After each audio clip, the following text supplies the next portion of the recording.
पंढरपूरसह अनेक तीर्थक्षेत्रांचा झपाट्याने विकास करण्याचा देखील निर्णय घेतलाय आणि त्यामध्ये स्थानिक लोकांना विश्वासात घेऊन या ठिकाणी तो प्रकल्प पुढे नेणार आहोत आम्ही.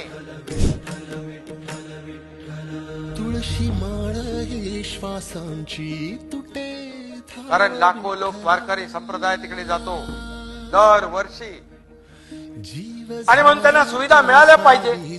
चांगले रस्ते, स्वच्छ पाणी, स्वच्छ शौचालय, स्नानगृह, चंद्रभागेचा घाट सगळं आहे. परंतु हे करत असताना कुणावरही अन्याय आम्ही करणार नाही. हे कुणाचा आमचा वैयक्तिक काम नाही. लाखो वारकऱ्यांची सुविधा, लाखो वारकरी भक्त वर्षातून दोनदा, महिन्यातून कितीतरी लाखो लोक जातात. इतर देवस्थान जशी आहेत तशा देवस्थानांमध्ये त्याचं परिवर्तन झालं पाहिजे आणि लोकांना सोयी सुविधा मिळाल्या पाहिजे हीच आमची प्रामाणिक भावना आहे.